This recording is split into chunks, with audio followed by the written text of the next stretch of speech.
ভার্সিটির ক্যাম্পাসে সকালের পরিবেশটা বেশ মনোরম। সেটা যদি হয় সকালবেলা বৃষ্টির পর, তাহলে তো কোনো কথাই নেই। একটা ছেলে গাছের সামনে দাঁড়িয়ে এক দৃষ্টিতে গাছটি দেখছে।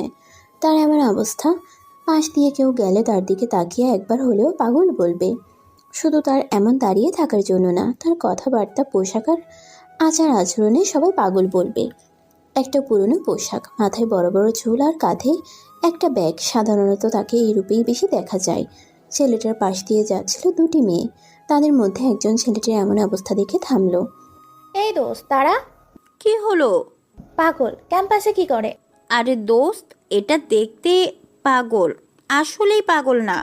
মানে? ছেলেটার নাম ইদুল, ইকোনমিক্স নিয়ে 3rd ইয়ারে পড়ে। এই অবস্থা কেন? সেটা উনি ভালো জানেন। আর পুরনো পোশাক দেখে গরিব মনে করিস না, ওনারা খুব বড় লোক। তাই? হুম। চল একটু কথা বলি। না, এর সাথে কথাই তুই পারবি না। আরে আয় না। মেয়েটি ইদুলের কাছে গিয়ে দাঁড়ালো। কিছুক্ষণ তাকিয়ে দেখলো ইদুল কি করছে, তারপর বলল, হাই, আমি আফরিন। মেয়েটির নাম আফরিন। আমি কোনো ঋণ করিনি। মনে হচ্ছে আপনি কানে শুনতে পাননি। আমি মন দিয়ে শুনি। তাহলে কি আমি ভুল বলেছি? হ্যাঁ, উচ্চারণে ভুল আছে। র আর রি এক করে ফেলেছেন। র বলার সময় মুখ থেকে বাতাস ছেড়ে দিয়ে বলবেন। ধন্যবাদ। ইদুল চুপ। ওই আফরিন, চল। দাঁড়ান একটু। আর কিছু বলবেন? হ্যাঁ। আপনাদের ক্লাসের সময় হয়ে গেছে, পরে কথা হবে। ইদুল তার ক্লাসের দিকে রওনা হলো। আরে দোস্ত, কথাই তো বলতে পারলাম না। এর সাথে তোর মাথাটাও খারাপ হয়ে যাবে। হুম। হবে না। আফরিনের সাবজেক্টও ইকোনমিক্স, কিন্তু সে 2nd ইয়ারে। এতদিন হয়তো ইদুলের কথা জানার কথা আফরিনের, কিন্তু ভার্সিটিতে বেশি না আসায় সেটা হয়নি। বাকি সবাই মোটামুটি ইদুলকে চেনে। ক্লাস শেষে আফরিন তার বান্ধবীকে চলে যেতে বলে। বান্ধবী চলে যাওয়ার পর একা একা ইদুলকে খুঁজতে থাকে। একসময় সে পেয়ে যায়। ইদুল পুকুর পাড়ে বসে আছে। আফরিন এগিয়ে গিয়ে বলল, আমি কি এখানে বসতে পারি? ইদুল এক পলক তাকিয়ে দেখল। বসতে পারি? ইচ্ছা। আফরিন বলল, আমাকে চিনতে পেরেছেন? না। ওই যে সকালে কথা বললাম, আমি আফরিন। ও হ্যাঁ, ঋণ বলুন। এখানে কি করছেন? বসে আছি। বসে থেকে কি করছেন? বসে থেকে বসেই আছি। মনে হয় আমি প্রশ্ন করতে পারছি না, বা আপনি আমার প্রশ্ন বুঝতে পারছেন না। অবুঝ। কে? আমি? ও আচ্ছা, শুনুন, আমি আপনার বয়সের বছরখানিক ছোট হব। আপনি আমাকে আপনি করে বললেন না। তুমি আমার পরিচিত না। এখন তো পরিচিত হলাম। আমিও তো তুমি করে বললাম। ও হুম। বিরক্ত? হ্যাঁ, তবে নিজের ওপর। তো বলো, তোমার জন্য কি উপকার করতে পারি? মানে, আমি আপনার কাছে তো কোনো উপকারের জন্য আসিনি। আমি আপনাকে জানতে চাই। কি জানতে চাও? আপনি এভাবে থাকেন কেন? কিভাবে থাকি? এই যে উদাস উদাস ভাব, মনে হয় চালচুলো কিচ্ছু নেই। মানে আপনাকে দেখলে মনে হয় দেশে দুর্ভিক্ষ লাগছে। ইদুল চুপ। ইদুল আফরিনের দিকে তাকালো। এইভাবে তাকাবেন না, আমি ভয় পাই। তুমি কি আমাকে অপমান করার জন্য এইখানে বসছো? না, অপমান করব? আমি জেতার জন্য বলেছি। বুঝলাম না। আমার ফ্রেন্ড বলল আপনার সাথে নাকি কথাই পারা যাবে না, তাই একটু তর্ক করতে আসছি। তোমার সাথে কথা বলার কোনো ইচ্ছে নেই। ইদুল উঠে গেল। আরে ইদুল সাহেব, সরি ইদুল সাহেব, রাগেন কেন? ইদুলকে আর পাইকে হন হন করে চলে গেল। আফরিন তো হাসতে হাসতে শেষ। পরদিন আফরিন ভার্সিটিতে এসে আবার ইদুলকে খুঁজে বের করে। Good morning. ইদুল তাকিয়ে দেখলো আফরিন এসে দাঁত বের করে হাসছে। ইদুল মুখ ঘুরিয়ে নিল। গম্ভীর সাহেব, কালকের জন্য সরি, আমি একটু ফাজলামো করছিলাম। আবারও বলছি সরি। ঠিক আছে, ক্লাসে যাও। না, আমি আপনাকে জ্বালানোর জন্য ভার্সিটিতে আসছি। তাছাড়া আসতে না। কখনোই না। না মানে, আসি মাঝে মাঝে। লেখাপড়া ভালো লাগে না। লাগে, বাট আমি কাজ করি। কি কাজ? দাঁড়িয়ে কথা বলতে ভালো লাগছে না। পুকুর পাড়ে চলুন, জায়গাটা দারুণ। কথা বলে মজা পাওয়া যাবে। ইদুল হা না কিছুই বলে না। দুজন পুকুর পাড়ের উদ্দেশ্যে হাঁটতে থাকে। আগের দিনে সেই জায়গায় গিয়ে বসে দুজন। কি জানো, কাজের কথা বলছিলে? আমার একটা কফি শপ আছে, আর আমি সেটাই দেখাশোনা করি। বাহ, এই বয়সে তো ভালোই উন্নতি করছো। হ্যাঁ, বাট আপনার অবনতি হয়েছে। না, আমি ঠিক আছি। হ্যাঁ ঠিক আছেন, বাবার টাকা পয়সা আছে, ইচ্ছে মতো ঘুরে বেড়ানো, পাগলামো করা, এগুলো ভালোই উন্নতি হয়েছে। কোনো কিছু না জেনেই হুটহাট এমনি একটা কথা বলা ঠিক না। সরি। আচ্ছা বলুন, কি জন্য আপনার এই অবস্থা? বলবো না। ঠিক আছে, আমিও জোর করব না। দুজনে কিছুক্ষণ চুপ থাকলো। সেই সময় একটা ছেলে এসে বলল, ইতুল ভাই, বল। চাচা বাসায় আসছে, আপনাকে ফোনে না পেয়ে আমাকে ডেকে পাঠালো। তো আজ থাকো, অন্য কোনো দিন কথা হবে। ইদুল উঠে বাসায় গেল। শহরের ভেতরে তাদের বিশাল বাসা। বাসায় সে একাই থাকে। বাসায় যাওয়ার পর কেমন আছো তুমি? জি ভালো, আপনি কেমন আছেন? ভালো। দিন দিন তোমার বেশ অবনতি হচ্ছে। হোক, আরও অবনতি হোক, আপনার তো হচ্ছে না। আপনি আপনার নতুন বউকে নিয়ে সুখে আছেন, সুখেই থাকেন। তোমার কিছু লাগবে? না, লাগবে না। তোমার মা তোমাকে বাসায় যেতে বলেছে। আমার মা নেই, আমার মা মারা গেছে। যাই হোক, বলার কথা বললাম, মন চাইলে যাবে। ঠিক আছে। ইদুলের বাবা চলে গেল। ইদুল তার বাবার উপরে খুব রেগে আছে। এই রাগ 2-1 দিনের নয়, 2 বছর আগের। 2 বছর আগে ইদুলের বাবার সাথে ইদুলের মায়ের একটা ঝগড়া হয়। সেদিন ইদুলের মা স্ট্রোক করে মারা যায়। মাস যেতে না যেতে ইদুলের বাবা বিয়ে করে আলাদা থাকেন। আর ইদুল একা এই বাসায় থাকে, সাথে একটা কাজের ছেলে আর গিটম্যান। পিন্টু, কাজের ছেলেটার নাম জি ভাইয়া বলেন। তোদের এই মাসের বেতন দিয়ে গেছে। জি ভাইয়া দিয়ে গেছে। আমার জন্য কত রেখে গেছে?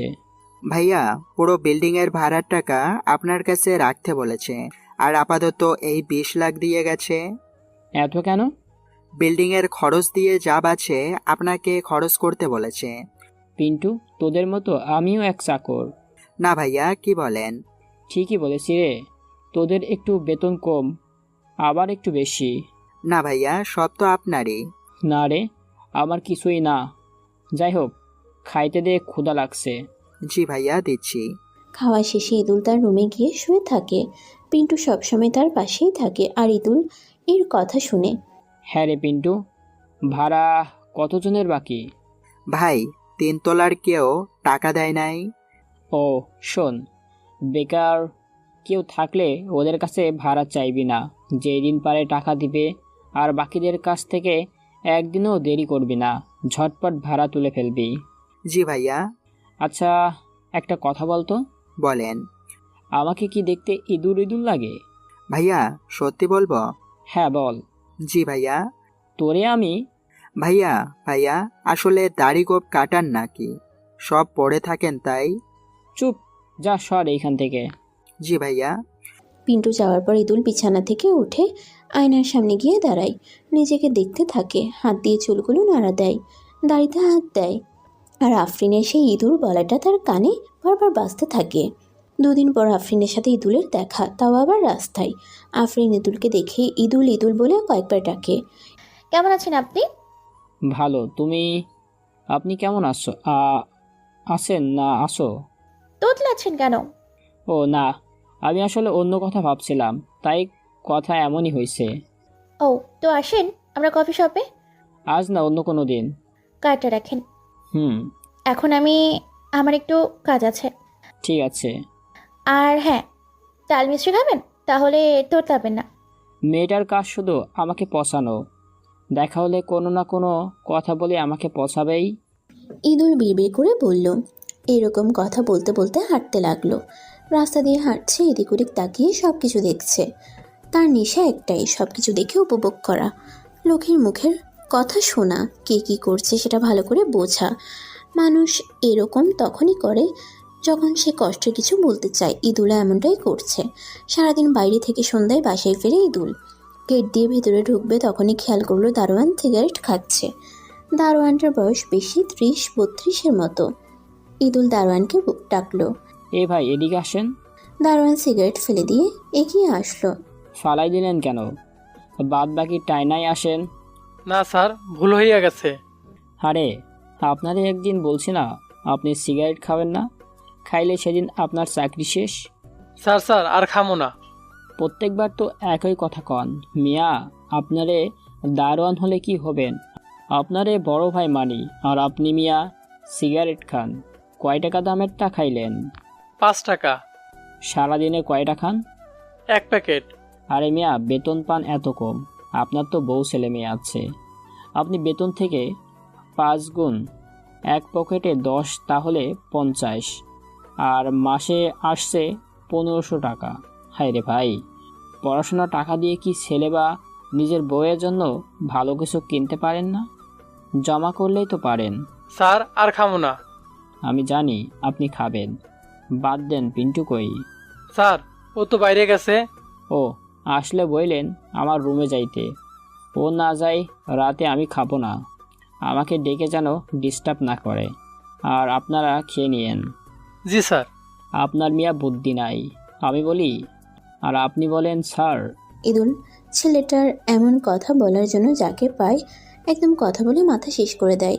কথা বলার জন্য এ বাসে মাত্র 2জন মানুষ, তার এদের সাথে 2-1 বার কথা বলে আর সারাদিন চুপ থাকে।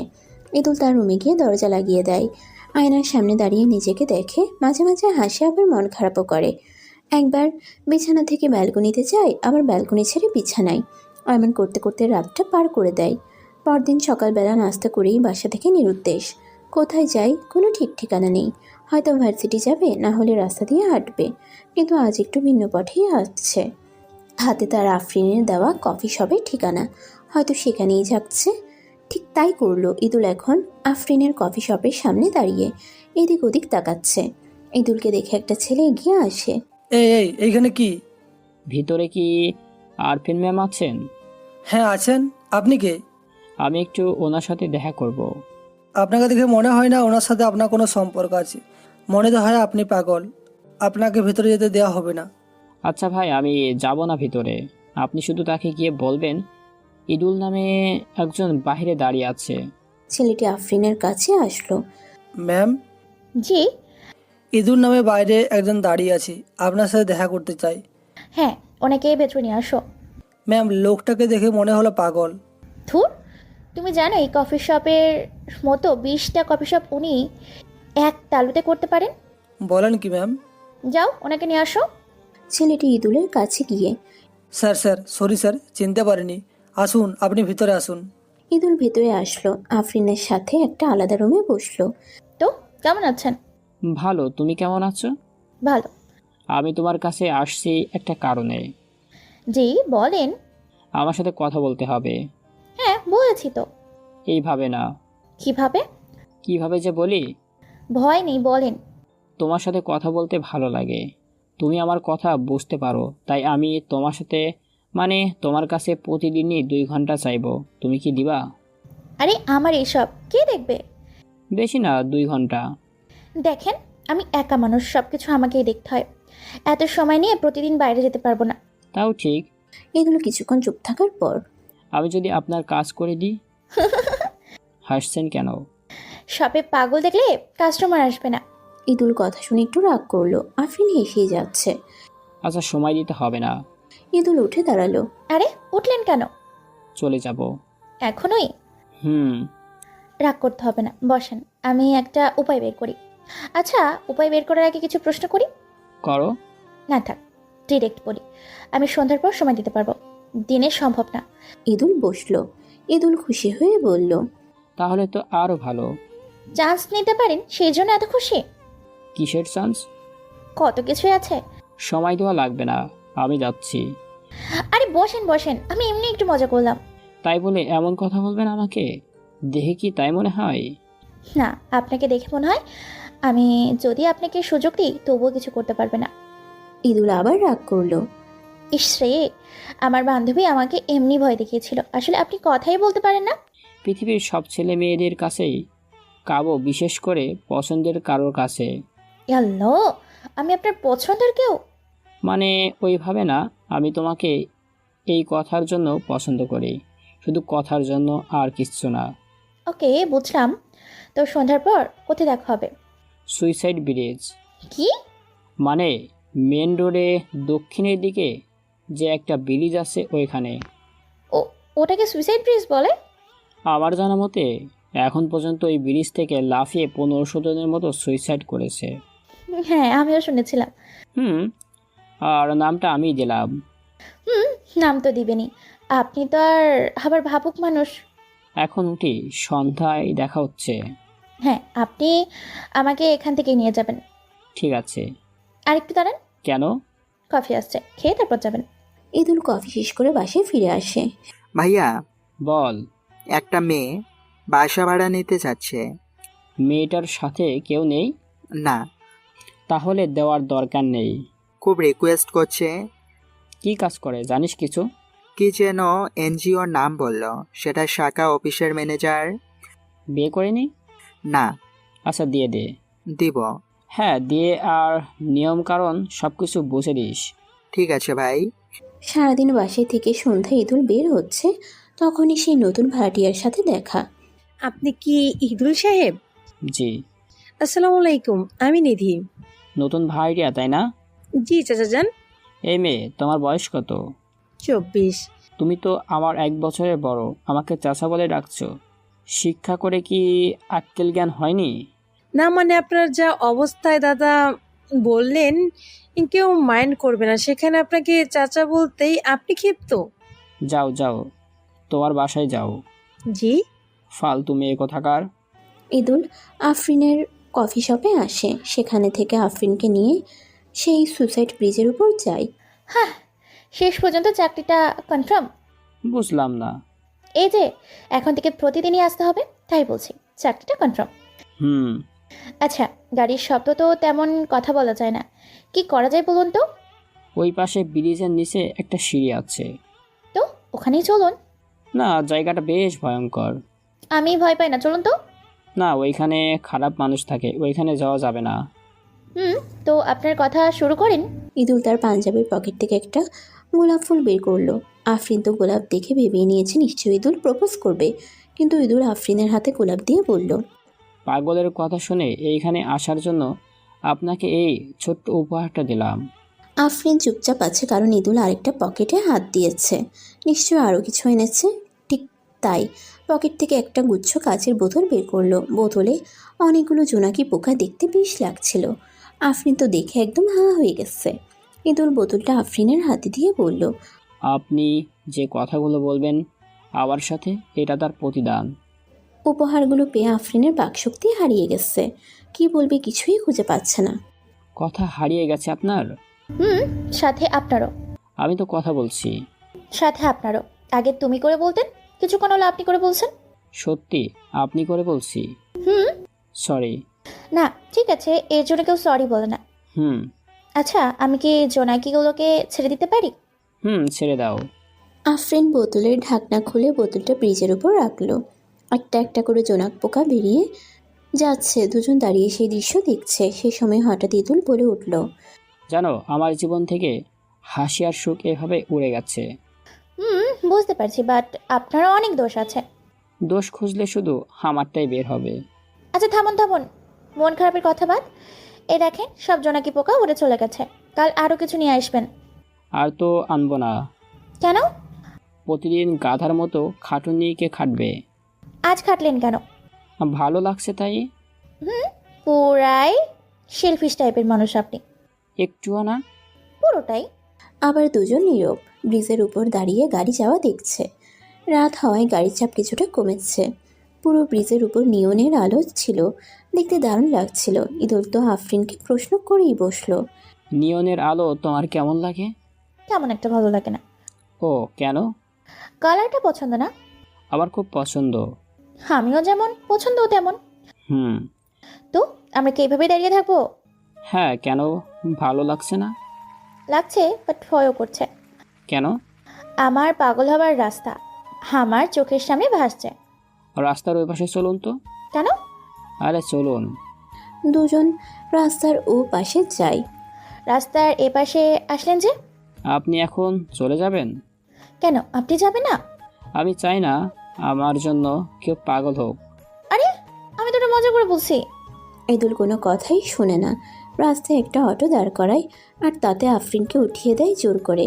ঈদুলও মন খারাপ করে হেঁটেই বাসায় চলে আসে। মন ভার করে সিঁড়ি উঠছিল, সে সময় নিধির সাথে দেখা।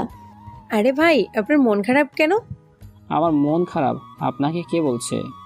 কেউ বলেনি দেখেই বোঝা যাচ্ছে। জি না, আমার মন যথেষ্ট পরিমাণ ভালো আছে। ও তাই ভাই, এই ঠিক আছে, আপনাকে বিরক্ত করলাম, সরি, আপনি আপনার রুমে যান। জি, আপনাকে বলতে হবে না। কি দজ্জাল বাড়িওয়ালা রে ভাই। এই কিছু বললেন? কই না তো, কিছু বলিনি। ঈদুল রুমে আসে, ফ্রেশ হয়ে খাওয়া দাওয়া করে। পিন্টু খেয়াল করলো তার ভাইয়ার খুব মন খারাপ। ভাইয়া, কিছু হয়েছে? না, কি আর হবে। আপনার মন খারাপ দেখতেছি। না রে, কিছু না। শোন, তুই খেয়ে নে, আমি আমার রুমে যাচ্ছি। ঠিক আছে ভাইয়া। ঈদুল রুমে যাওয়ার কিছু সময় পর পিন্টু কী কারণে আবার ঈদুলকে ডাকছে। ঈদুল রুম থেকে বেরিয়ে, কি হয়েছে? একটা মেয়ে আপনার সাথে দেখা করতে আসছে। কে? নতুন ভাড়াটিয়া নাকি? না ভাইয়া, চিনি না। কই উনি? রুমে এসে আপনার কথা জিজ্ঞাসা করলো আর বলে গেল আপনাকে ছাদে যেতে। কে হতে পারে বল তো? আমি কিভাবে জানবো? আপনি গিয়ে দেখেন। তুই চল আমার সাথে। আমার যাইতে মানা করছে, আপনাকে একা যেতে বলছে। বলিস কি? তো থাক, আমি ঘুরে আসি। ঈদুল ছাদে গিয়ে দেখে একটা মেয়ে দাঁড়িয়ে, তবে তার মুখ দেখা যাচ্ছিল না। অন্ধকার আর এমনিতেই অন্যদিকে ঘুরে আসছে। ঈদুলের একটু ভয় ভয় লাগছিল। ভয় কাটিয়ে মেয়েটার কাছে গিয়ে বলল। আপনি আমাকে রেখেছেন? ঈদুলের কথা শুনে মেয়েটি ঘুরতে ঈদুল দেখলো এটা আফরিন। আপনি? ঈদুল অবাক হয়ে, জি, আমি আপনার সাথে রাগ দেখিয়ে বাসায় চলে আসলেন। আমার বাসা আপনি চিনলেন কিভাবে? আমার শপের সামনে দিয়ে হেঁটে বাসায় ফিরছিলেন, তখন ফলো করেছি আপনাকে। কেন আসছেন? আর ছাদে কেন? বাসার ভিতরে থাকলে হতো। আগে আমার কথার উত্তর দেন। কোনটা? আমার উপর রাগ দেখালেন কেন? আপনি যখন বলেছেন আমার সাথে থাকলে আপনিও পাগল হয়ে যাবেন, সে রাস্তা আপনি দেখতে পাচ্ছেন, তাই ভাবলাম একাই পাগল থাকি, আপনাকে পাঠিয়ে দিই। আর আপনার উপর রাগ হয়নি, নিজের উপরে রাগ হচ্ছিল। এই কথাতেই এত রাগ? আপনার উপর রাগ না, শুধু শুধু আপনার সময় নষ্ট করেছি। আমি আর আপনাকে বিরক্ত করব না। সব কিছু মিটিয়ে এখন বলছেন না? বাবা শোনেন, আমি এখন শুনতে চাই না। প্রতিদিন সন্ধ্যার পর আমরা আড্ডা দিব। না, আমি পারবো না। আমাকে রাগাবেন না, ভালো হবে না কিন্তু। ঠিক আছে। ওকে, গুড বয়। আমি এখন যাচ্ছি, কাল সন্ধ্যার পর দেখা হচ্ছে। এই প্রথম আমার বাসায় আসছেন, কিছু খাবেন? চলুন। না, বাসায় গিয়ে খাবো, মা হয়তো ওয়েট করছে। বেশি না, একটু খেয়ে যান। একটু কেন খাবো? বেশি করে খাবো, তবে আজ না, অন্য কোনো দিন। ঠিক আছে। ঈদুল আফরিনকে নিয়ে এগিয়ে দিয়ে আসে। ফিরে আসতে সেই সিঁড়িতে আমার নিধির সাথে দেখা। নিধি ঈদুলকে দেখে বলল, আল্লাহ, নামতে উঠতেই ইঁদুরের সাথে কেন দেখা করো? এই যে দেখুন, দেখা হওয়াটা স্বাভাবিক, তাই বলে আমাকে ইঁদুর বলতে পারেন না। আমি কই আপনাকে ইঁদুর বললাম? আমি জানি আমাকে খোঁচা দিয়ে কথা বলছেন। পায়ে পা দিয়ে ঝগড়া করতে আসেন এমন ছেলে মানুষ আমি জীবনেও দেখিনি। কি সমস্যা কি আপনার? প্রথম দিন এসেই এত ঝগড়া শুরু করে দিয়েছেন। মানুষটা কি এরকম? আপনি ভালোভাবে থাকলে থাকবেন, না হলে চলে যাবেন, যত সব। ঈদুল কড়া করে অনেকগুলো কথা শুনিয়ে আসে নিধিকে। পরদিন নিধি পিন্টুর সাথে কথা বলে ঈদুলের ব্যাপারে সব কিছু জানতে পারে। সব কিছু জানার পর নিধি বুঝতে পারে মজা করাটা বেশি বেশি হয়ে যাচ্ছে, তাও এমন একা একটা মানুষের সাথে। মনে মনে স্থির করে ঈদুলকে সরি বলবে, সেই সুযোগেই থাকে নিধি। দুপুরে ঈদুল খেতে বাসায় আসে, আর তখনই নিধি আবার তাকে সিঁড়িতে দাঁড় করায়। শুনুন, এখন আমি মজা করব না, একটু কথা বলবো। সময় হবে আপনার? আপনার কি কোনো সমস্যা হয়েছে? মানে থাকতে অসুবিধা হচ্ছে? এবার পানি ঠিক মতো পাচ্ছেন তো? না না না, সব ঠিক আছে। ও, তাহলে তো ভালোই। কোনো সমস্যা হলে পিন্টু বা আমাকে জানাবেন। জি। ও হ্যাঁ, কাল রাতের জন্য সরি। আমি আসলে বেশি রেগে গিয়েছিলাম, কিছু মনে করবেন না। আমি তো সাধারণ মানুষের মধ্যে নেই, পাগল হয়ে গেছি। ঈদুল কথাটা বলেই চলে যায়। নিধি তো সেই রকম অবাক হয়ে গেছে। যেখানে তার সরি বলার কথা, উল্টো ঈদুলই তাকে সরি বলল, তাও কত ভালো করে। মনে হলো সে তাকে বিরক্তই করেনি। সন্ধ্যার পর সেই ব্রিজটাতে ঈদুল আর আফরিন দাঁড়িয়ে। আচ্ছা, বিয়ে করবেন না আপনি? না, কেন? একা থাকবো তাই। ও, তা এইভাবে মানব সমাজে থেকে কি করবেন? জঙ্গলে গিয়ে ধ্যান করলেই তো পারেন। কথাটা বলছিল আর আফরিন মিটিমিটি হাসছিল, আর ঈদুল বোকা বোকা মুখ নিয়ে আফরিনের দিকে তাকালো। মন খারাপ হয়ে গেছে? না আমি তো দেখছি। না, একটা কথা ভাবছি। কি কথা? কিছু না। বলেন না। চুলদাড়ি কাটবো। তাই? হুম। আপনি কি মনে করে বললেন কাটবেন? এরকম আপনার ভালো লাগে না তাই। আমার ভালো লাগার মূল্য আপনি দিবেন কেন? আমারটা যে আপনি দেন।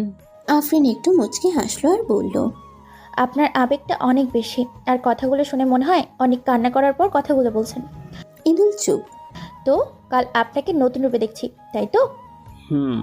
পরদিনে ইদুল একদম চেঞ্জ, চুল দাড়ি কেটে নতুন পোশাক পরে বাসা থেকে বের হচ্ছে। বাসার সবাই তো অবাক, হঠাৎ এরকম চেঞ্জ হলো কিভাবে। পিন্টু তো এগিয়ে গিয়ে বলল, ভাইয়া ভাইয়া আপনার হঠাৎ করে এত পরিবর্তন? আরে এমনি। বুঝেছি ভাইয়া, প্রেমে পড়ছেন। যা কি বলিস, এইসব কিছু না। তো এখন থেকে এইরকমই থাকবেন? হ্যাঁ। তাহলে তো আর কথাই নেই, এবার বাসায় নতুন কেউ আসবে। মানে? মানে আপনাকে দেখে যে কেউ প্রস্তাব দিতে পারে, আর আপনি তো উদার মনের মানুষ, মনে হয় না তাকে ফিরিয়ে দেবেন। তোরে এত কথা বলতে কে বলছে? চুপ থাকবি? ওকে। ও হ্যাঁ ভাইয়া, একটা কথা বলতে ভুলে গেছি। বল। ওই যে নতুন ভাড়াটিয়া নিধি আপা আছে না, হ্যাঁ। ওনার বাসায় আমার আপনার দাওয়াত। এই আমার না, তোর দাওয়াত তুই যা। ভাইয়া না গেলে আপনার না খেয়ে থাকতে হবে। রান্না করিসনি? না। তুই যে কি করিস না, চল পিন্টু চল। নিধি বাসায় আসার পর নিধি দরজা খুলে পিন্টুকে দেখলো আর পাশে অচেনা একজনকে, কারণ নিধি ইদুলকে চিনতে পারেনি। ভাই আপনি কেন? পিন্টু উনি কে? আপা উনি তো ইতুল ভাইয়া। কি বলেন ইঁদুর, আপনি এত কিউট, আমি তো না দেখলে বিশ্বাসই করতে পারতাম না। পিন্টু চল। আরে চলে যাচ্ছেন কেন? না না না, আমি অনেক আপনি তো বাইরে দাঁড় করিয়ে রাখছেন, আর আমার হাতে সময় নেই। কষ্টে রান্না করছি, না খেয়ে যেতে পারবেন না। নিধি দুজনকে জোরাজুরি করেই ভেতরে ঢুকালো, তারপর খাওয়া দাওয়া। আহ ভাবি, যা রান্না হয়েছে। পিন্টুর মুখে ভাবি রাগ শুনে নিধি মিটিমিটি হাসছে, আর ইদুল বড় চোখে তাকিয়ে আছে। এই তোর কোন ভাইয়ের ভাবি? মানে আছে ভাই আর ভাবি। আছে ভাই মানে? একটা হলেই হলো। উল্টা পাল্টা বকিস না, তাড়াতাড়ি খাওয়া শেষ কর। রান্না কেমন হয়েছে? ভাবি সেই। আবার? না বলবো না আর। রান্না হয়েছে কোনো রকম, আরও ভালো করার চেষ্টা করতে হবে। তার মানে অসাধারণ হয়নি, সাধারণ হয়েছে, তাই না? হুম। নিধি একটু মন খারাপ করলো। খাওয়া শেষে ইদুল বলল, পেট যদি দূরও থাকতো আর কিছু খাবার খেতাম। নিধি এবার বুঝতে পারলো তার রান্না অসাধারণ হয়েছে। প্রথমে ইদুল মজা করেছিল।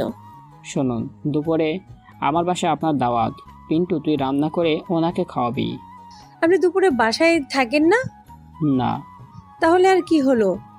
যাই হোক, আসি, এখন কাজ আছে আমার। ইদুল পিন্টুকে রেখেই চলে গেল। পিন্টু রে, আপা বলেন। তোর ভাইয়ের উপর তো ক্রাশ খাইছি। ক্রাশ কি আপা? তোর ভাইকে পছন্দ হয়েছে। আপা আপনি তো ভাইয়া চেয়ে বড়। তো কি হয়েছে, পছন্দ হলে আবার ছোট বড় আছে নাকি? ও তো আমার বেশি ছোট না। আপা আপনি কি শিওর ওনাকে আপনার ভালোবাসার কথা বলবেন? না রে পাগলা, সরাসরি বলবো না, বুঝেছো? বুঝলে ভালো, না বুঝলে আমার কিছুই করার নাই। ও। সেদিন সন্ধ্যায় ইদুল আগে গিয়ে ব্রিজের উপর দাঁড়িয়ে আছে। অনেক সময় পার হয়ে গেল, আফরিনের আসার নামগন্ধ নেই। ঘণ্টাখানেক দেরি করে আফরিন আসলো, তাও মন খারাপ করে। আফরিনের ব্রিজের উপর দাঁড়ালো, ইদুলের দাঁড়িয়ে আছে সেটা খেয়াল করেনি, কারণ ইদুল আজকে চেঞ্জ, হয়তো দেখেও চিনতে পারেনি। তখন ইদুল এগিয়ে গিয়ে বলল, আজ লেট করলেন যে? ও আপনিই উনি? হুম। এখন দারুণ লাগছে। আসতে লেট করলেন যে? সরি, একটু লেট হয়ে গেল। আপনার তো মন খারাপ। কই না তো। আমি দেখছি মন খারাপ। হুম, একটু। কি হয়েছে বলা যাবে? যাবে। বলুন। মা আমার বিয়ে ঠিক করে ফেলেছে। তাই? আজ দেখতে আসছিল বুঝি? হ্যাঁ, আর সেই জন্যই লেট হলো। হ্যাঁ, বুঝতে পারছি আপনার বিয়ে করার ইচ্ছা নেই। হ্যাঁ ঠিক বলেছেন। কারণটা কি? আমি একজনকে খুব ভালোবাসি। আমাকে বলেননি তো। বলা হয়নি, আর সুযোগ পাইনি। ও। একটা হেল্প করবেন? বলেন। আমার মাকে একটু বুঝিয়ে বলবেন? আমি? হ্যাঁ আপনি। আমার কথা কি শুনবে? শুনবে, ভালোভাবে বুঝালেই শুনবে। আচ্ছা ঠিক আছে। চলুন। কোথায়? আমার বাসায়। এক্ষুনি? হ্যাঁ চলুন। ওকে চলুন। ইদুল আর আফরিনের বাসায় যায়। বাসার ভেতরে যাওয়ার আগে আফরিন ইদুলকে বলে, শুনুন, আমি যখন কথা বলতে বলবো তখন কথা বলা শুরু করবেন। তার আগে শুধু আপনার পরিচয় দিবেন, ঠিক আছে? ঠিক আছে। আন্টি কি রাগী? তেমন না, তবে রাখলে রাগ পড়তে সময় লাগে। ইদুল ভেতরে যায়। আফরিন ইদুলকে তাদের বসার ঘরের একটা সোফায় বসিয়ে তার মাকে ডাকতে যায়। কিছু সময় পর আফরিনের মা আসলো। ইদুল সালাম দিল। আফরিন, তাহলে এসেছিলে? আফরিনের মা আফরিনকে বলল, হ্যাঁ মা, উনি সেই। বেশ ভালোই দেখতে। নাম কি তোমার? ঈদুল। আমি তোমার সম্পর্কে সব শুনেছি। আর তুমি যে তোমার বাবা আর সৎ মায়ের সাথে থাকো না, একা থাকো, সেটাও শুনেছি। তবে শোনো, তোমাকে দেখে আমার খুব ভালো লেগেছে। আমি রাজি। আন্টি, আপনার মনে হয় ভুল হচ্ছে। শোনেন, আফরিন আসলে বিয়েটা করতে চায় না। আপনারা ওনাকে জোর করে বিয়েটা দিয়েন না। কি রে আফরিন, তুই না বললি বিয়ে করতে চাস? চাই তো। আরে আপনি তো বললেন বিয়ে করতে চান না, আর এখন রাজি হচ্ছেন। শোনেন, ভয় নেই, আমি আছি। আমি আন্টিকে বোঝাচ্ছি। আফরিন, ওকে তো তুই ভালোবাসিস, তাই না? হ্যাঁ মা। আরে কি বলেন? আমাকে ভালো মানে? মা, তুমি একটু ভেতরে গিয়ে চা করে নিয়ে আসো। ওনার মাথায় একটু প্যাচ লাগিয়ে ছাড়িয়ে দিচ্ছি। আফরিনের মা চলে যাওয়ার পর লাভ ইউ। আফরিন ইদুলের দিকে তাকিয়ে, মজা করছেন তাই না? এটা কি থেকে কি হলো? ছোট্ট একটা প্যাচ মেরে কথা বলেছি আপনাকে। আমাকে দেখতে আসছিল ঠিকই, আমাকে দেখে যাওয়ার পর মাকে আপনার কথা বলে। মানে আমি আপনাকে ভালোবাসি, তবে পুরোপুরি না, একটু একটু। আমার বিয়েটা হলে আপনি মিস হয়ে যেতে পারেন, আর আমার ভালো লাগাটা হারিয়ে যেতে পারে। তাই আপনাকে একটু মিথ্যে কথা বলে এখানে নিয়ে আসছি। আর মা আমার আপনাকে দেখতে চেয়েছিল। ইদুল চুপচাপ বসে আছে। এই মুহূর্তে তার কি করা উচিত সে বুঝতে পারছে না। ইদুল যে বড় টেনশনেই পড়েছে সেটা তাকে দেখেই বোঝা যাচ্ছে। এই যে মিস্টার, শোনেন, টেনশন করেন না। আমাকে পছন্দ না হলে এখনই না করতে পারেন। আমি এত তাড়াতাড়ি কিছু বুঝতে পারবো না। আমি পারলে আপনি পারবেন না কেন? বুঝেছি, পছন্দ হয়নি। সেটা না। তাহলে কোনটা? আপনি চুপ থাকলে হবে না, কথা বলতে হবে। আপনি যদি রাজি না হন, মা আমাকে বিয়ে দিয়ে দিবে। আর আমি চাই না আপনি ছাড়া অন্য কারোর সাথে আমার বিয়ে হোক। কেন? আগেই তো বললাম, লাভ ইউ। বিপদ? উদ্ধার আমি করব। সেটা না। তাহলে কোনটা? ইদুল চুপ। ইদুল পড়েছে মহা বিপদে। আফরিনের সাথে কথাই পারছে, আবার আফরিনের মাকে কথা দিবে কিনা সেই সিদ্ধান্তও নিতে পারছে না। ইদুল পড়েছে মহা বিপদে। আফরিনের সাথে কথাই পারছে না, আবার আফরিনের মাকে কথা দিবে কিনা সিদ্ধান্তও নিতে পারছে না। মা কিন্তু একটু পরে আসবে, যেটা বলেছি যেটা করবেন, ঠিক আছে? কিন্তু আমি তো বিয়ে করবেন না? করব, কিন্তু এখন না। আমি এত কিছু জানি না। মা কি বলে শুনেন, ওকে? এভাবে কেউ বিপদে ফেলে? কই বিপদে ফেললাম? বিপদই তো। বাবা কিছু জানেন না, যদি জানতে পারে তো কি ভাববে? আপনি কি মনে করেছেন আপনার বাবাকে ছাড়া আমার মা আমাকে আপনার হাতে তুলে দিবে? কখনোই না। আপনার বাবাকে তো জানাবে। আমি কিছু জানলাম না। কি জানালেন না? কিছু না। চিন্তা করেন না, আমি আপনার জন্য অনেক সময় চেয়ে নিব, তারপর আমাকে জেনে নেবেন। এখন খুশি তো? না। তোমরা কি গল্প করছো? আফরিনের মা জানিয়ে হাজির। আফরিন ইদুলের দিকে তাকিয়ে বলল, বাইরে বের হয়নি, তোর নথ ফুটাবো। কথাটা শুধু ইদুল শুনতে পেল। তারপর তিনজনের কথাবার্তা হলো। বিয়ের কথা আজ আর হলো না।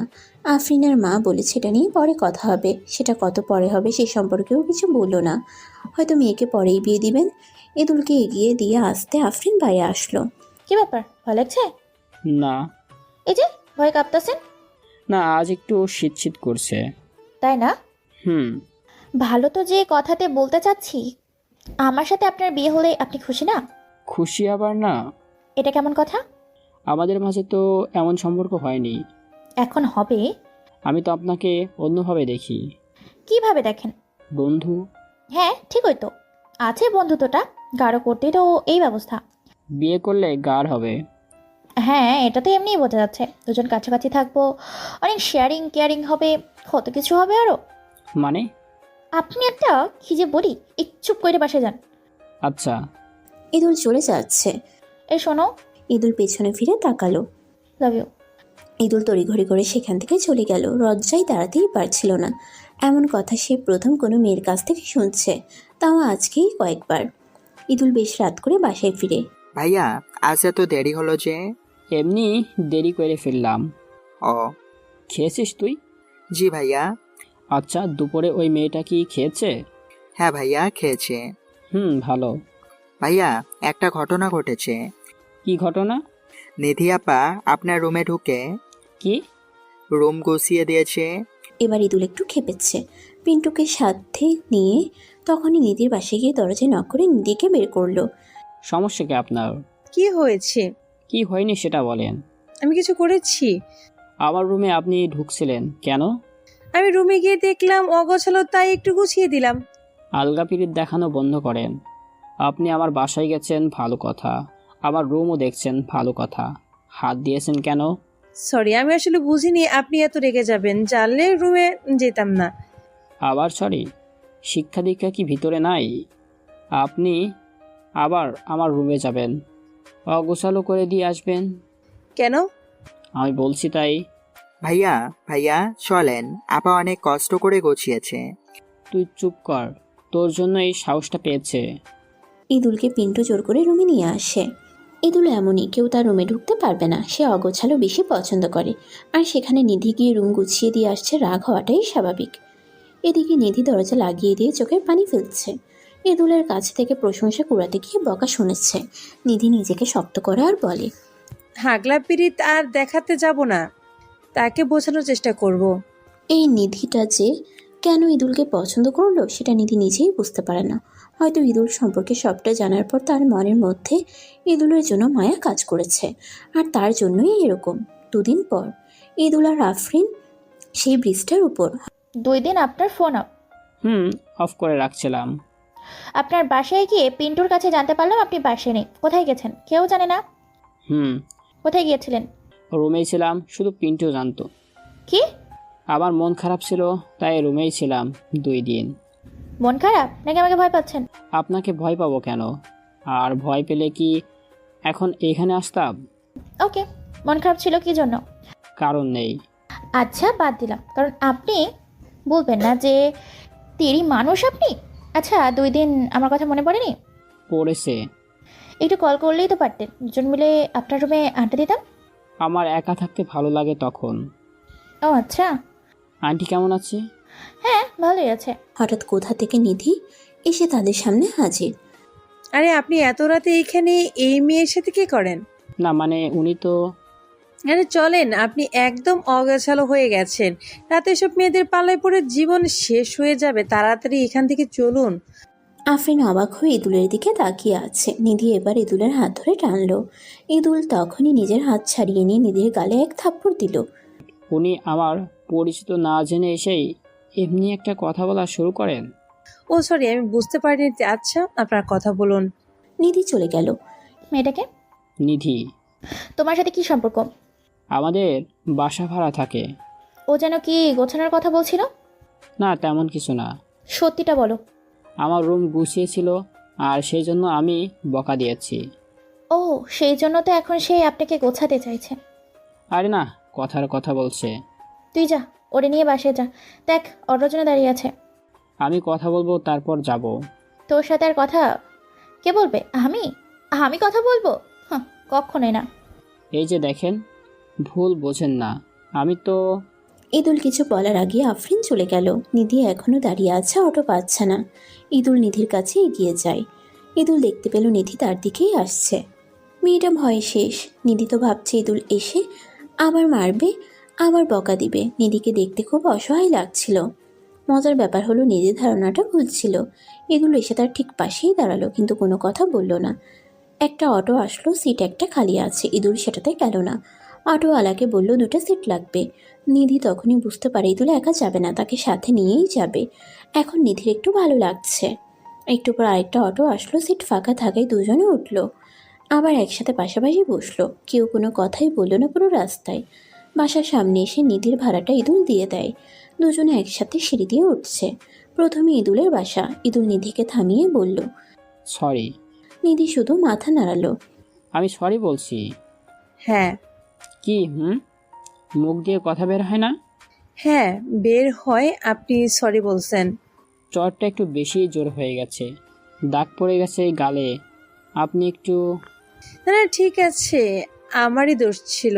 আপনি বাসায় যান। ডাক্তার নাকি? ডাক্তার দিয়ে কি হবে? ওই যে গালে। আরে কি চিন্তা করেন, এটা নিয়ে আবার ডাক্তার কি করবে? না দাঁড়ান আপনি, আমি ডাক্তার ডাকছি। আরে পাগল হয়ে গেছেন নাকি? না, চোটটা বেশি জোরে লেগেছে। আমি কি জন্য যে মারতে গেলাম?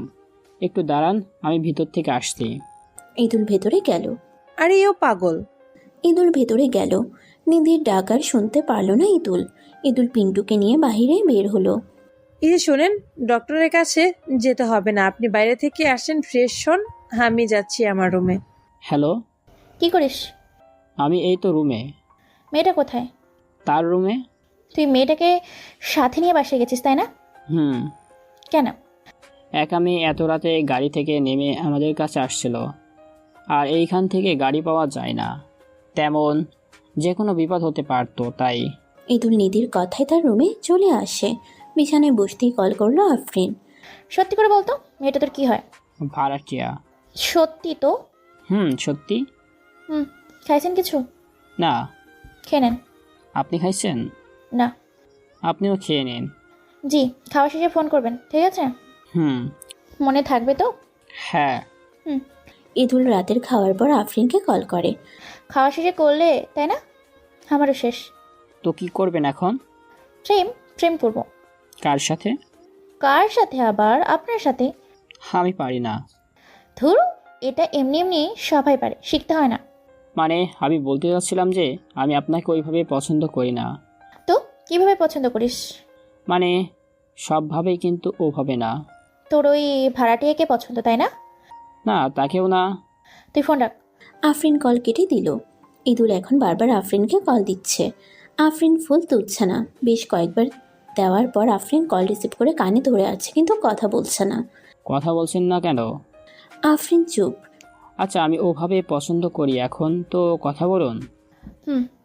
এটা শোনার জন্যই অপেক্ষা করছিলাম। দেখ, তুই আমার রাগ ভাঙাতে উঠে পড়ে লিখেছিস তাই না? এটাই ভালোবাসা রে পাগলা। ও, এমন ভাব করছিস যেন কিছুই বুঝিস না। আচ্ছা শোনেন। বল। তুই করে বললেন না, খারাপ শোনাই। ও মা, আমি তুই করে বলতেছি? আমি তো গালি করিনি। ঘুমাবেন কখন? আপনার সঙ্গে কথা বলা শেষ করে। আন্টি ঘুমাইছে? মনে হয় তো ঘুমিয়ে গেছে।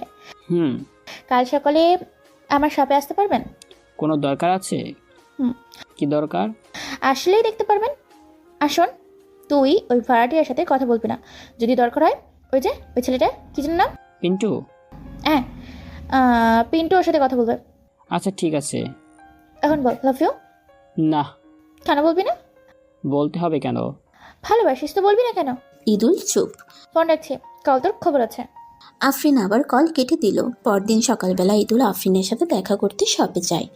আফরিন দেখলো ইদুল এসে গেছে। ও, আপনি এসে গেছেন? ভেতরে গিয়ে বসেন, হাতের কাজ শেষ করে আমি আসছি। আচ্ছা। ইদুল ভেতরে যাওয়ার পর আফরিন একটা ছেলেকে ডেকে বলল স্যারকে কফি দিতে। ছেলেটা ইদুলকে কফি দিতে গেল। Sir coffee? আমি খাবো না। ম্যাম পাঠিয়েছে। তাহলে রাখো।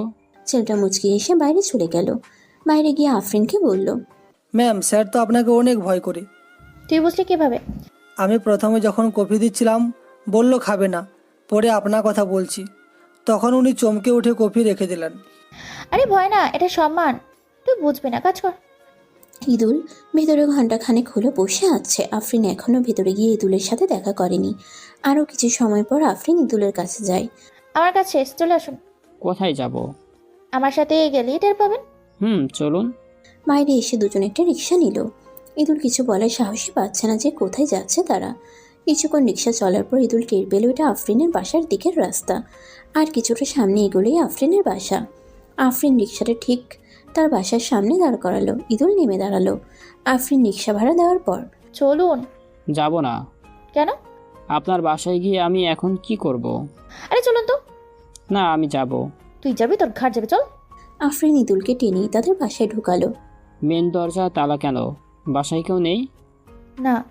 তাহলে তো আরও যাওয়া যাবে না। এই, কোনো কথা না বলে ভেতরে যান। দুজনে ভেতরে ঢুকলো। আমার রুমে চলুন। এইখানে থাকি, এটা বেশ সুন্দর। আমার কথা না শুনলে বিপদ হবে, আর কথা বাড়াবেন না। দুজনে আফরিনের রুমে আসলো। এই যে সব রেখে দিলাম, এখন থেকে ঘন্টাখানেক আড্ডা দিব, তারপর দুজন একসাথে রান্না করব, তারপর একসাথে গোসু। এই কি বলেন? না না, বলতে দেন, একসাথে না, আলাদা আলাদা গোসল করব, তারপর কি আড্ডা দিব। আর এর মাঝে আপনাকে ভালোবাসতে শেখাবো। না, আমি বাসায় যাব। আমি রাখলে কিন্তু খবর আছে। ইদুল বেশ ভয়ে আছে। আমার পাশে এসে বসো। না। তোরে আমি কি বলছি? হ্যাঁ, আসছি। ইদুল এসে আফরিনের পাশে বসলো। এত দূরে কেন? কাছে আসো। দূরেই থাকি, এইখান থেকে দেখা যাচ্ছে।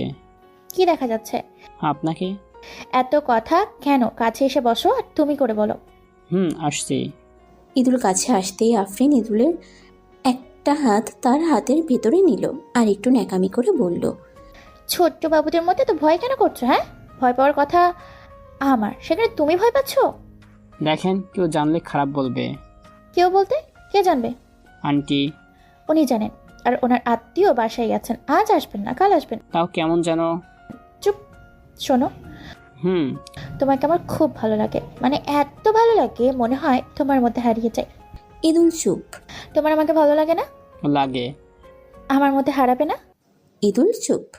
তুমি তো প্রকৃতির মাঝে হারিয়ে যাও, প্রকৃতিকে খুব ভালোবাসো, আর আমাকে ভালোবাসো না, তাই না?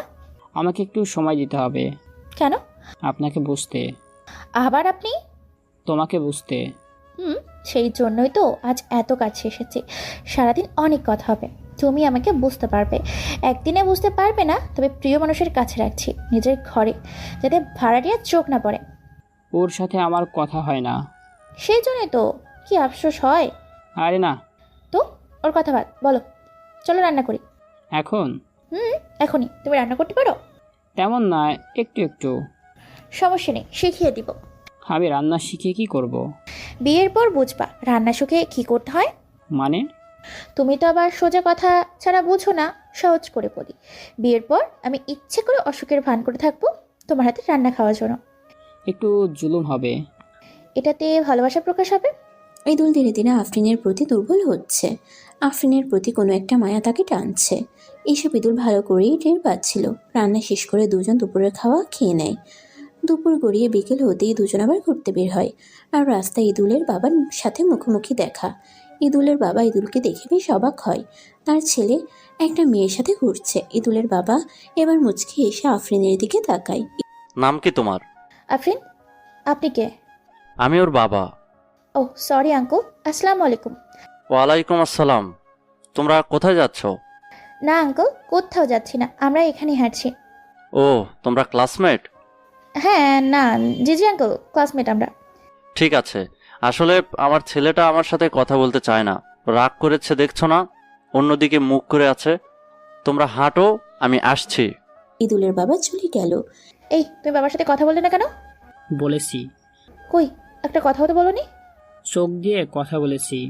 আরে আজব, বাবার সাথে দেখা হয়েছে, আমি কথা বললাম আর তুমি এমন ভাব করলে যেন কি চেনোই না। তোমাকে এটা নিয়ে কথা বলতে হবে না। ইদুলের কথা শুনে আফরিনের প্রচন্ড রাগ হয়। শুরু হয় ঝগড়া। তোর মতো এইরকম ছেলের সাথে আমি চলি যে বাপের সম্মান করে না? দেখো, এসব বলে আমাকে রাগায়ও না। কিসের রাগ তোর? তুই তো একটা ফালতু। বুঝলাম না, সামান্য একটা জিনিস নিয়ে এত রেগে গেলেন কেন? আমি কি এমনি এমনি রাখছি? বিয়ের পর কি তোর সাথে থাকবো?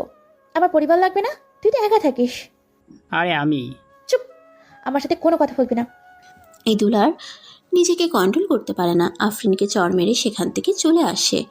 আফরিন কান্না করতে করতে বাসায় চলে যায়। ইদুল বাসায় এসে তো আবার রাগারাগি শুরু করে। এবার রাগ করার কারণ হচ্ছে পিন্টু। ভাইয়া, কোনো সমস্যা? না, তুই আমার রুম থেকে যা। কিছু লাগলে আমারে বলতে পারেন। তোকে যেতে বলছি, তুই যা।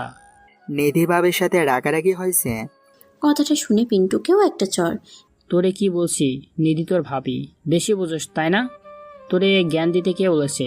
যা আমার চোখের সামনে থেকে, যা, এই বাসা থেকে চলে যা। পিন্টু ইদুলের রুম থেকে চলে এসে তার কাজে মন দেয়। একদিন চলে যায়। ইদুল কারোর সাথে কোনো কথা বলেনি, এমনকি পিন্টুর সাথেও না। রাতের বেলায় খাওয়ার সময় পিন্টুকে জড়িয়ে ধরে কান্না করে দেয় ইদুল। পিন্টু বুঝতে পারে তার ভাইয়ার খুব কষ্ট হচ্ছে। ভাইয়া, আপনি আমারে কন কি হয়েছে? ইদুল সবকিছু পিন্টুকে বলল। ও ভাবি, তাহলে ওই আফরিন ম্যাম আগে বলবেন না? ভাইয়া শোনেন, আমি একটা কথা কই, এইভাবে আপনার রাগ করে বসে থাকলে চলবে না। ভাবি আপনার রাগ ভাঙাতে আসবে না। চরটা যেহেতু আপনি মারছেন, রাগ আপনারই ভাঙাতে হবে। কি করা যায় বলতো? সরি কইয়া দিবেন? না, কাজ হবে না। হবে, আপনি তার সামনে গিয়ে দাঁড়াবেন। সাহস পাচ্ছি না রে। কাল তুই আমার সাথে যাবি। ভাইয়া আমি। হ্যাঁ, তুই যাবি। পরদিন ইদুল পিন্টুকে সাথে নিয়ে আফরিনের কফি শপে যায়। ওখানে খোঁজ নিয়ে জানতে পারে আফরিন শপে আসে না, কোনো প্রয়োজন হলে লোক পাঠিয়ে দেয়। ভাইয়া এখন কি করবেন? ওর বাসায় যেতে হবে। তো যান। তুই চল। না ভাইয়া, আমি যাবো না। কেন? আপনার জিনিস আপনি সামলান, এর মধ্যে আমি নাই। বাসায় গেলে আমিও মায়ের খাইতে পারি, আমি নাই। আব্বে, ওই তোর কিছু হইব না, আয়। পিন্টু দৌড়ে পালালো। কি শুনে কার কথা, পিন্টু বাসার দিকে চলে গেছে। ইদুলের তো পালালে চলবে না, প্রিয়তমার রাগ ভাঙাতে হবে। সাত পাঁচ না ভেবে আফরিনের বাসার সামনের রাস্তায় গিয়ে দাঁড়ায়, কিন্তু বাসার ভেতরে যাওয়ার সাহস পাচ্ছে না। ইদুল কয়েকবার বাসার দিকে উকিঝুঁকিও করেছে, কিন্তু তাতে কোনো লাভ হয়নি। কিন্তু কোথা থেকে আফরিনের মা এসে বলল, তুমি এখানে দাঁড়িয়ে? জি আন্টি, আসসালামু আলাইকুম। ইদুল হঠাৎ করে দেখে একটু চমকে উঠেছে। ওয়ালাইকুম আসসালাম। তুমি এখানে দাঁড়িয়ে? আমি এইখান দিয়ে বাসায় যাচ্ছিলাম। ও, তো চলো আমাদের বাসায়। না আন্টি, আজ না, অন্য দিন। সে কি কথা, কিচ্ছু শুনবো না, চলো চলো। আফরিনের মা জোর করে ইদুলকে বাসার ভেতরে নিয়ে যায়। ইদুলকে বাসার মধ্যে দেখে তো আফরিনের রাগ আরও বেড়ে যায়। ইদুল বসার রুমে একটা সোফায় বসে আছে। আফরিন যাওয়া আসার সময় একবার করে ইদুলের দিকে তাকাচ্ছে। রান্নাঘরে। মা, তুমি ওকে কই পাইছো? দেখলাম আমাদের এখান দিয়ে বাসায় যাচ্ছিল। ও, তোকে একটু রাগি রাগি মনে হচ্ছে না? আরে না, কি রান্না করবে? ডাল শাক। জামাই আসছে আর তুমি কিনা ডাল আর শাক, পিঠার গরুর সাথে পায়েস। ওকে, আমি একা পারবো না। আমি তো আছি। হ্যাঁ, সাথে নাকি? হ্যাঁ। আফরিনের রাগটা তার ভালোবাসার উপর না, সেটা দেখেই বোঝা গেল। যেটুকু রাগ আছে ইদুল মনে হয় ভাঙাতে পারবে। ইদুল সোফায় গুটিসুটি মেরে বসে আছে। কিছু সময় পর আফরিন এসে বলল, এই আমার রুমে আসুন। রুমে যাওয়ার পর, এখানে কি? আমি ইচ্ছে করে আসিনি, আন্টি ধরে নিয়ে আসছে। সব দোষ মাকে দিবেন না। আপনার ইচ্ছে ছিল তাই আসছেন, তাই না? দেখেন, মিথ্যে বলা আমি পছন্দ করি না। তোমার জন্যই আসছি। কথাটা শুনে আফরিনের খুব ভালো লাগলো। মনে মনে সে এটাই শুনতে চাইছিল। সরি। ইদুল হঠাৎ করেই কানে ধরে কথাটা বলল। আফরিন তো হাঁ করে তাকিয়ে আছে। সরি। ইদুল একটু কান্না করিয়ে দিল। আফরিন ইদুলের চোখে পানি দেখে আর দাঁড়িয়ে থাকতে পারল না, এক দৌড়ে ইদুলের বুকে। চুপ চুপ, আর সরি বলতে হবে না। তোমাকে কান ধরতে কে বলেছে পাগল? সরি। আবার সরি বলে? একটু গরম হয়ে বলল, আমি তোমাকে মেরেছি। আমি তোমাকে বকা দিয়েছি, সৎ। আমি বুঝতে পারিনি। আমিও বুঝতে পারিনি। ভালোবাসি। ভালোবাসি তো পাগল। দুজন কিছুক্ষণ চুপ থাকার পর, হ্যালো, মাকে রান্নাঘরে রেখে আমি আসছি। আমি বলেছি যে তুমি থাকো, আমি আসছি। কত সময় বার হয়ে গেল, কি যে বলবো মাকে। কিছু বলবে না? বলবে? ছাড়ো, আমি রান্না করে আসি। ছাড়বো না। আচ্ছা, রান্না করে আসি, তারপর আবার। এখন তো যাই। হুম। দেখে তো মনে হচ্ছে 2 দিনে আমার জন্য পাগল হয়ে গেছো। 2 দিন কথা হয়নি তো মারার সময় মনে ছিল না? বললাম তো, ভুল হয়ে গেছে। দাও একটা। ইয়ে কি? ওই যে দেয় না ওইটা। কোনটা? আরে ভাই, টক ঝাল মিষ্টি যেটা, ওইটা। ইদুল ভেবে পাচ্ছে না। আচ্ছা, আমি দিয়ে বুঝিয়ে দিচ্ছি। এমন সময় আফরিনের মায়ের ডাক। ইদুলকে আর সময় দিতে পারল না, মায়ের কাছে চলে গেল। রান্না শেষে সবাই একসাথে খেতে বসবে, এমন সময় ইদুলের ফোনে একটা কল আসে। কলটা করেছে পিন্টু। ইদুল আর পিন্টুর মাঝে কি কথা হলো আফরিন আর তার মা বুঝতে পারল না। কলটা কেটে যাওয়ার পর ইদুল বলল, আমাকে যেতে হবে এক্ষুনি। কেন বাবা, কি হয়েছে? তোমাকে অস্থির লাগছে কেন? না আন্টি, আসলে আমাকে যেতে হবে, জরুরি কাজ পড়ে গেছে। এটা বলে ইদুল বাসা থেকে বেরিয়ে পড়ল। আফরিন বুঝতে পারল না হঠাৎ কি এমন জরুরি কাজ পড়েছে ইদুলের। ইদুল দ্রুত তার বাসার সামনে চলে আসে। এসে দেখে বাসার সামনের দোকানে পিন্টু বসে আছে, মুখটা মলিন হয়ে আছে। ইদুল দ্রুত পিন্টুর নিকটে যায়। কি হয়েছে বলতো, এভাবে ডাকলি কেন? ভাইয়া, একটু আগে দুটো লোক সাথে একজন উকিল আসছিল। উকিলটাকে চিনি, আপনার বাবার সাথে প্রায় আসতো। হ্যাঁ, উকিল আঙ্কেল আসছিল, তো কি হয়েছে? আপনার বাবা এই বিল্ডিংটা বিক্রি করে দিয়েছে। উকিল আমাকে ডেকে বলল আমার চাকরি নেই, শুধু দারোয়ানের চাকরি আছে, আর আপনাকে বাসায় যেতে নিষেধ করেছে।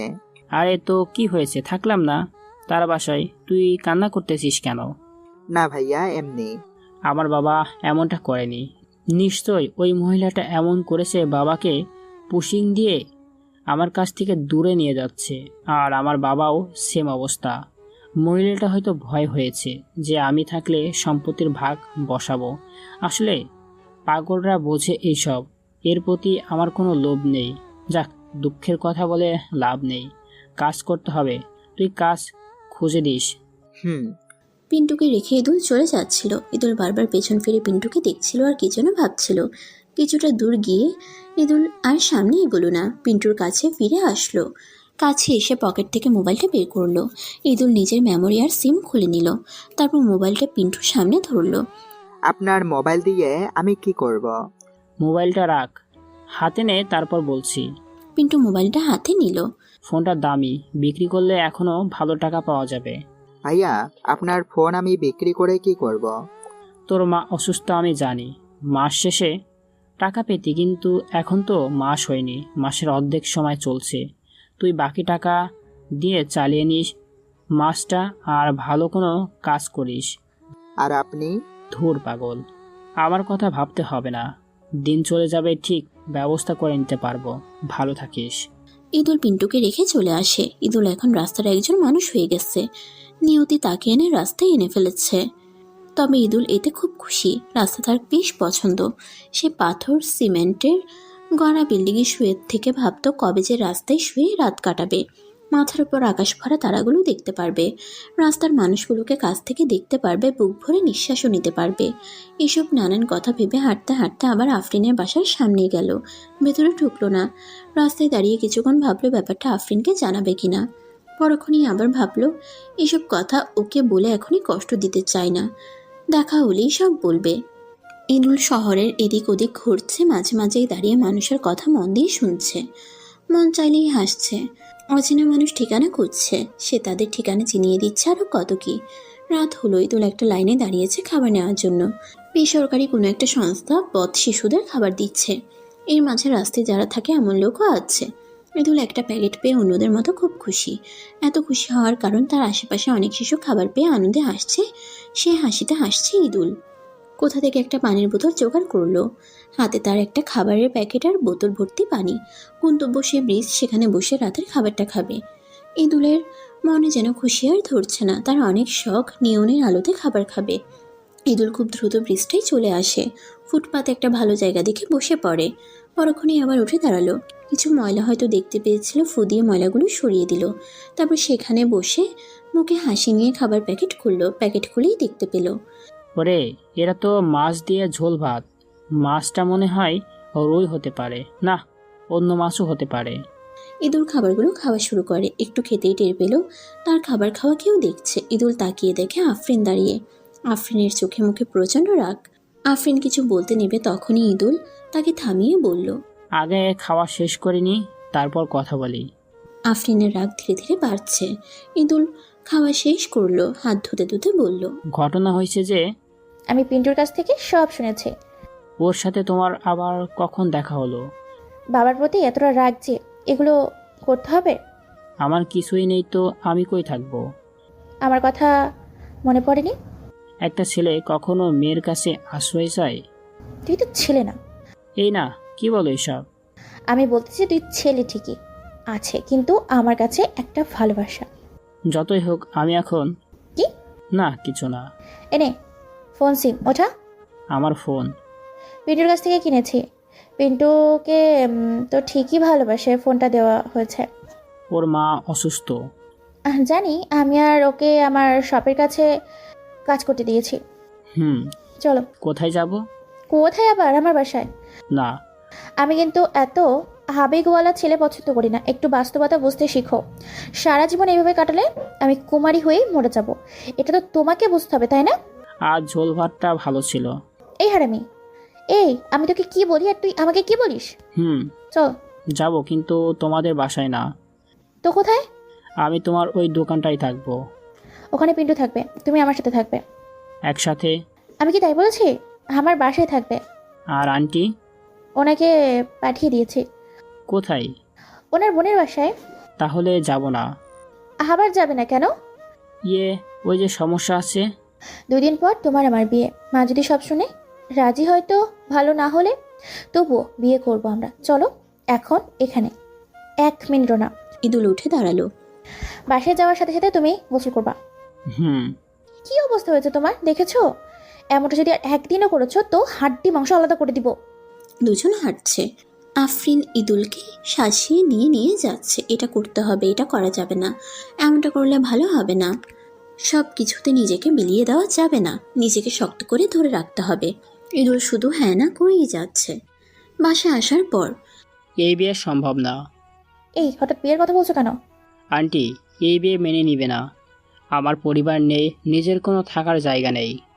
সব ম্যানেজ হবে, আমি তোমাকে সময় দিব। না, আমি বাইরে ভালো ছিলাম, এসব চাপ নিতে ইচ্ছে করছে না। প্লিজ এসব বলুন, আমার খুব কষ্ট লাগে। আমি কি করব? আমার যে ভালো লাগে না। তার মানে তুই আমার কথা শুনবি না, আমার সাথে থাকবি না? না, আসলি কেন আমার সাথে? তুমি তো জোর করে নিয়ে আসলে। চলে যা। না, আজ রাতে থেকে যাই। না তুই চলে যা। আমি এইখানে থাকবো, তুমি তোমার রুমে। আফরিন রাগ করে তার রুমের দিকে চলে যাচ্ছিল। তখন ইদুল আফরিনকে বলল তাকে যেন একটা কাঁথা দিয়ে যায়। 2 ঘন্টা পার হয়ে গেল, আফরিন কাঁথা নিয়ে এখনও আসেনি। ইদুল বসে থাকতে থাকতে সোফায় ঘুমিয়ে যায়। মধ্যরাতে আফরিন কাঁথা নিয়ে ইদুলের কাছে আসে। আফরিন জানে ইদুল অনেক আগেই ঘুমিয়েছে। কাঁথা হাতে আফরিন দাঁড়িয়ে ইদুলের দিকে তাকিয়ে আছে। আফরিন এগিয়ে গিয়ে কাঁথাটা পুরো গায়ে জড়িয়ে দিল। তারপর কাঁথার এক পাশ সরিয়ে নিজে কাঁথার মধ্যে ঢুকলো। সোফায় তো আর একজনের বেশি থাকা সম্ভব না।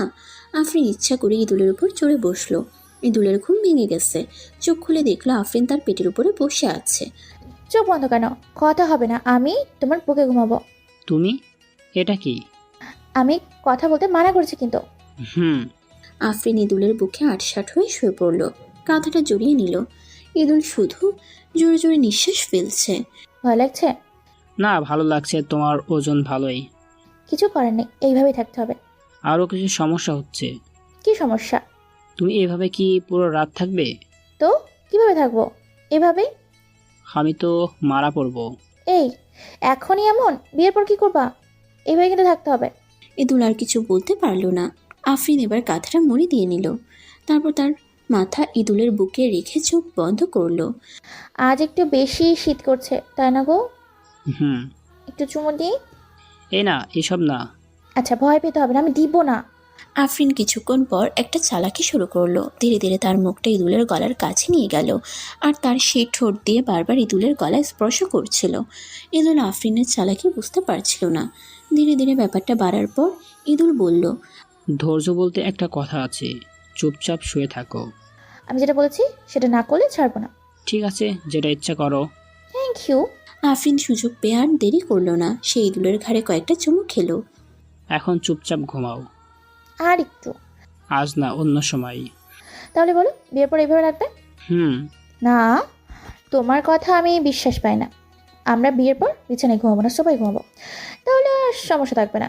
আমি থাকবো তোমার বুকের উপর এইভাবে। ঠিক আছে। আফরিনের বকবক শুনতে শুনতে ইদুল ঘুমিয়ে যায়।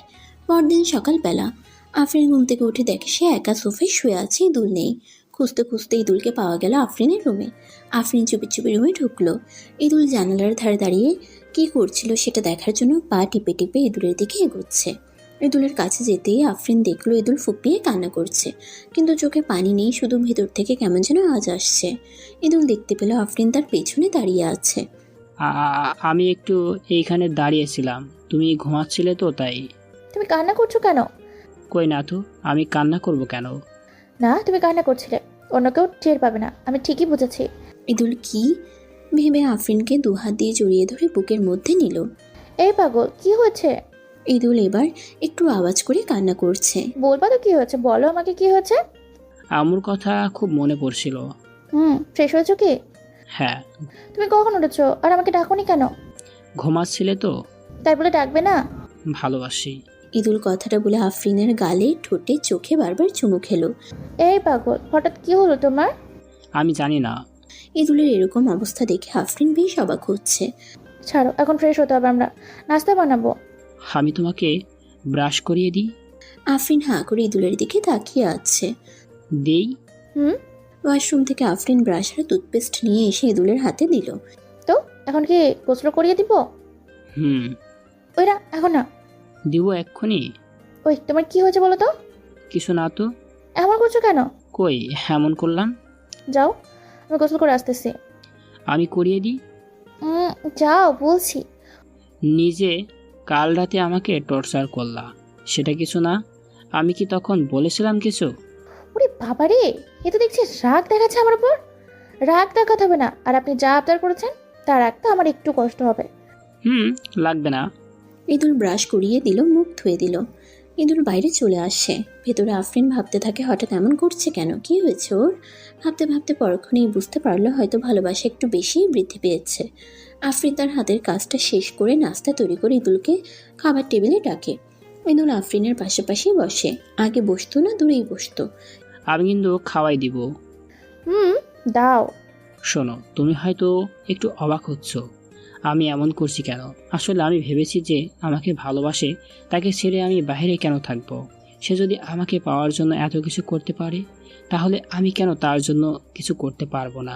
সে আমাকে যতটা ভালোবাসবে, আমিও তার থেকে দ্বিগুণ ভালোবাসবো।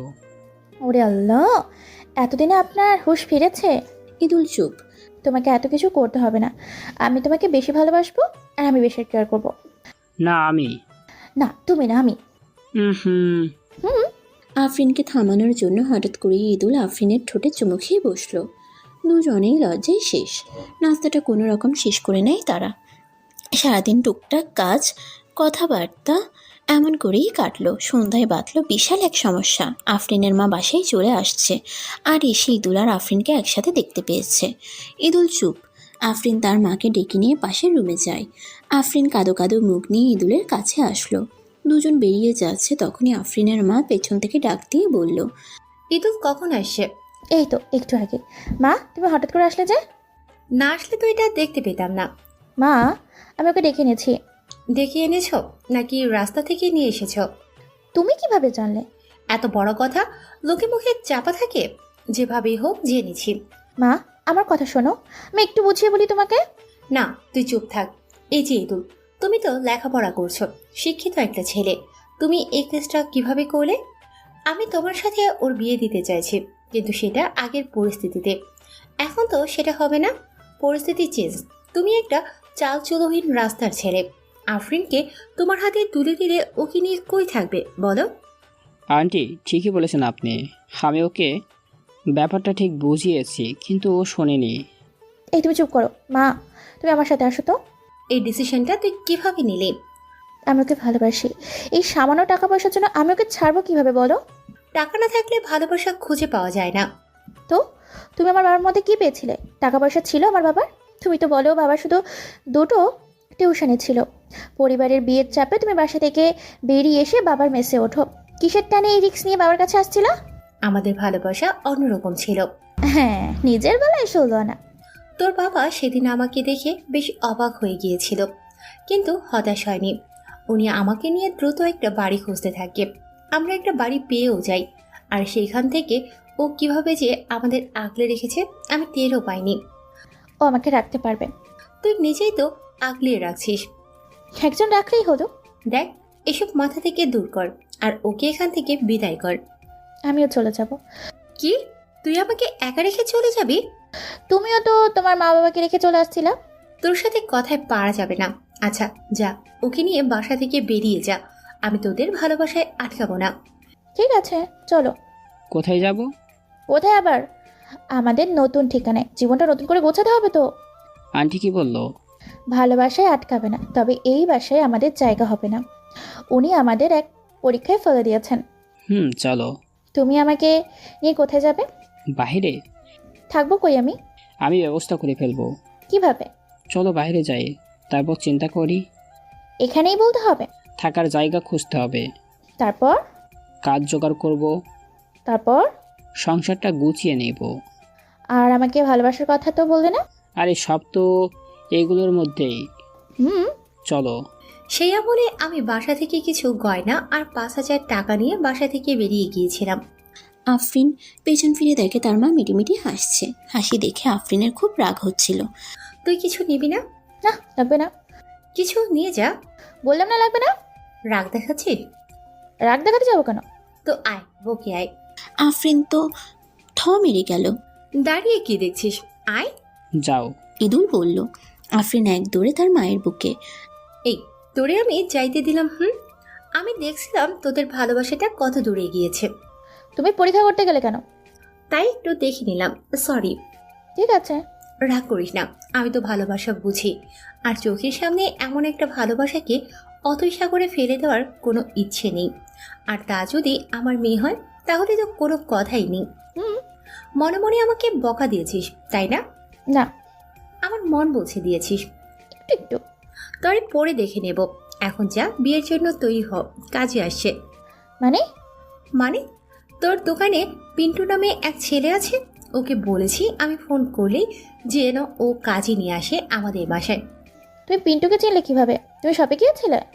শোন তাহলে, আমি আমার এক পুরনো বান্ধবীর সাথে দেখা করতে চাই।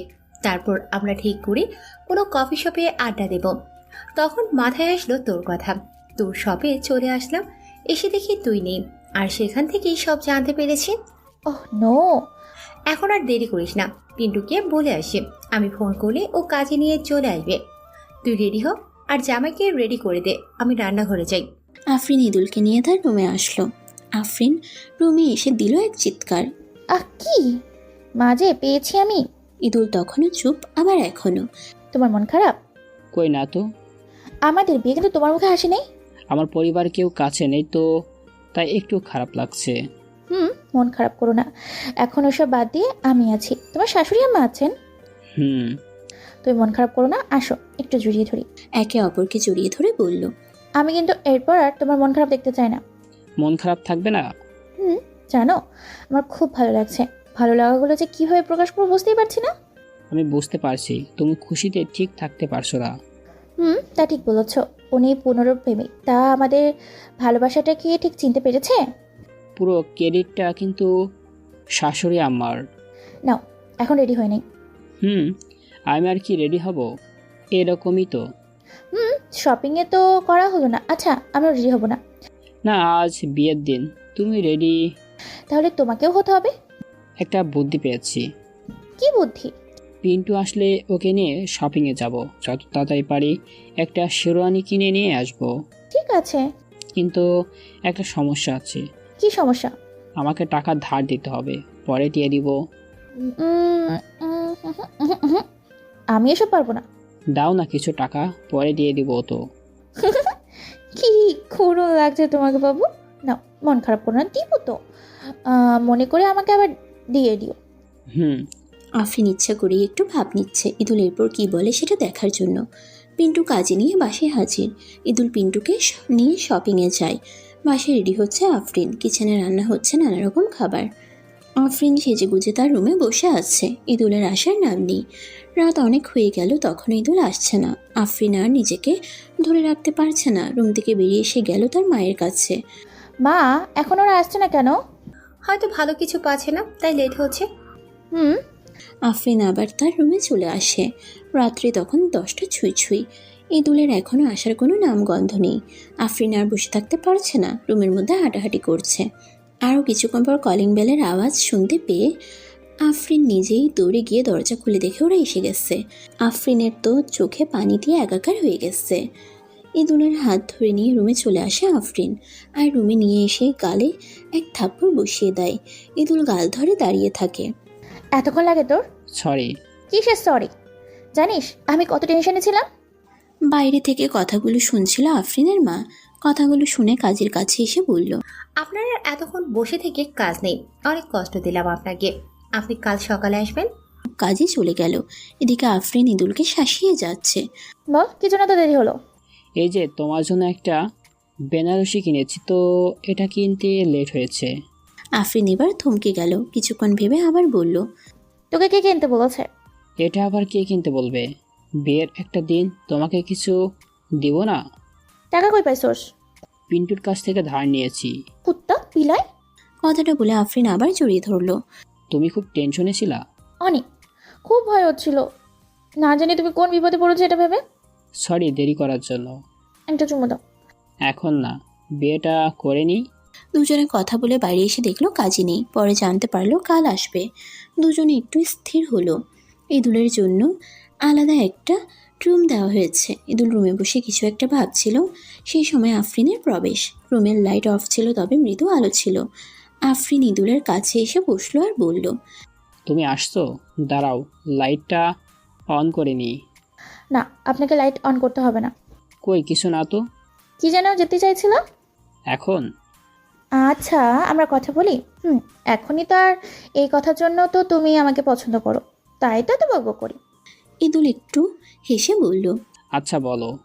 কথা হচ্ছে যে আমি তোমাকে কি যেন বলতে গিয়ে আফরিন থেমে গেল। তুমি আমাকে কি? আরেকটু কাছে বসি। হুম। আফরিন ইদুলের একদম কাছাকাছি চলে গেছে। আফরিন তার মুখটাও ইদুলের মুখের কাছাকাছি রেখেছে। বলো। আফরিন আর কিছু বলল না, নিজের 2 হাত দিয়ে ইদুলের গাল ধরলো আর ঠোঁটে ঠোঁট লাগিয়ে দিল। কয়েকটা চুমু খেয়ে আফরিন তার ঠোঁট ছাড়িয়ে নেয় আর লজ্জা থেকে বাঁচার জন্য ইদুলের বুকে তার মুখ লুকায়। ইদুল বুঝতে পারলো আফরিনের মতলবটা কী ছিল। চুমু খেয়ে এভাবে লোকালি কেন? আমার লজ্জা করে না বুঝি? তাহলে চুমু খেলে কেন? চুপ, আর বলো না, অন্য কথা বলো, আমি শুনছি। আমার যে কথা বলতে ইচ্ছে করছে না, কারোর লাজুক মুখটা দেখতে ইচ্ছে করছে। না, তুমি দেখবে না। আসসালামু আলাইকুম বন্ধুরা, গল্পটি আপনাদের কাছে কেমন লেগেছে তা অবশ্যই কমেন্ট করে জানাবেন। হ্যাঁ, ভালো লাগলে অবশ্যই চ্যানেলটি সাবস্ক্রাইব করবেন আর নতুন নতুন ভিডিও পেতে আমাদের সাথেই থাকুন। আমি কিছুদিন গল্প দিতে পারতেছি না, আমি খুবই অসুস্থ, এই কারণে আমি গল্প দিতে পারতেছি না। ইনশাআল্লাহ আগামীকাল থেকে প্রতিদিন গল্প পাবেন এবং নতুন নতুন গল্প আপনাদের মাঝে নিয়ে আসব। সবাই ভালো থাকবেন, সুস্থ থাকবেন, সবাই আমার জন্য দোয়া করবেন। আল্লাহ হাফেজ, আসসালামু আলাইকুম। সবাই নতুন গল্পের জন্য ওয়েট করুন। কারা কারা ওয়েট করবেন অবশ্যই একটি করে কমেন্ট করে যাবেন। অবশ্যই অবশ্যই কী নামে আপনারা গল্প চান আমাদেরকে জানাবেন, আমরা সেভাবে দেওয়ার চেষ্টা করব। ভালো থাকবেন, আসসালামু আলাইকুম, আল্লাহ হাফেজ।